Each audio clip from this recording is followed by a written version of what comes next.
في محطة القطار في مدينة ميونخ الألمانية، والوقت متأخر ليلا والطقس بارد. قطعت تذكرة للسفر إلى مدينة فريدريتسهافن، حيث يقام معرض لآلات البلاستيك والتي أعمل فيها، وإذا بالموظف في الشباك الثاني لقطع التذاكر يسألني إن كنت أعرف لغة المسافر الذي يتحدث معه لأشرح له كيفية السفر إلى المكان المطلوب. المسافر من دول الخليج يريد أن يتابع سفره إلى فرانكفورت للعلاج، ولم يكن في هذا الوقت المتأخر قطار ينتقل مباشرة إلى فرانكفورت، بل عليه أن يبدل القطار مرتين في محطتين مختلفتين ليصل إلى هدفه. وكانت أول مرة يسافر فيها إلى الغرب ولا يتكلم أي لغة أجنبية. حاولت أن أشرح له سريعا كيفية الوصول، ولكن تعابير وجهه لم تكن تدل على أنه استوعب ذلك، فأحضرت ورقة وكتبت له باللغة العربية اسم البلدة الأولى ووقت الوصول، ثم أنه يجب عليه النزول سريعا إلى المحطة المطلوبة وأخذ القطار المطلوب،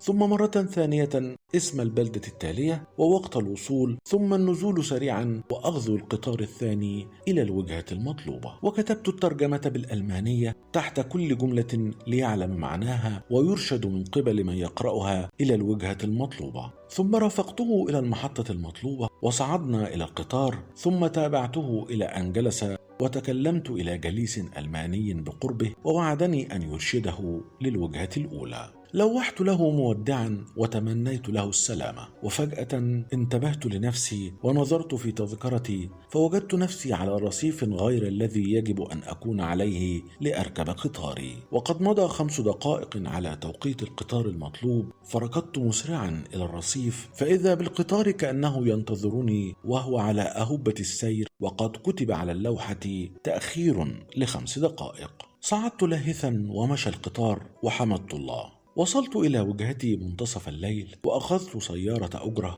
فسار بي قليلا للخروج من محطة القطار، ثم سألني عن وجهتي فأجبت إلى أي فندق في المدينة، فتوقف فجأة وقال أعتذر منك، فالفنادق كلها مشغولة منذ 10:00، إنه وقت معرض ولا مكانا شاغرا لك، فتفضل بالنزول.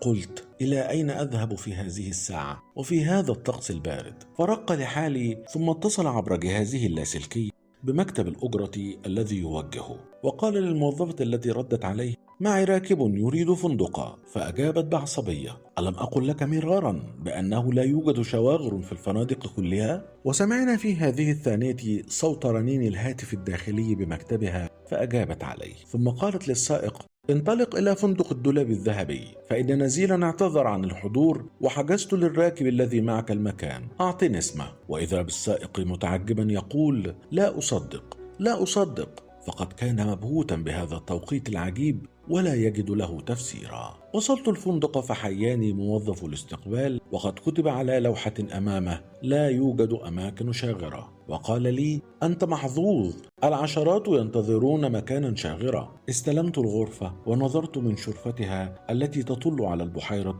ومناظرها الخلابة وأضوائها الهادئة، واستعبرت وانحدرت دمعة رقيقة من عيني، وحدثت نفسي وقلت قطار بمئات الركاب يتأخر لأجل راكب، وغرفة مميزة في فندق مميز تحجز في توقيت معجز في الدقة لفرد معين دون العشرات، أمن أجل الوقوف على رصيف محطة لمساعدة إنسان تائه. كل هذا الكرم؟ يا رب إني إنسان تائه، فدلني يا رب إلى الطريق الصحيح. وهنا انتهت قصتنا، وهناك حكمة مكتوبة ولكني لن أقرأها، لأني أثق في قلب المستمع أنه سيفهم الرسالة وسيفهم العبرة من هذه القصة. فمستمعي أناس أذكياء، القصة لراويها ومن عاشها، والأداء الصوتي أحمد شاهين.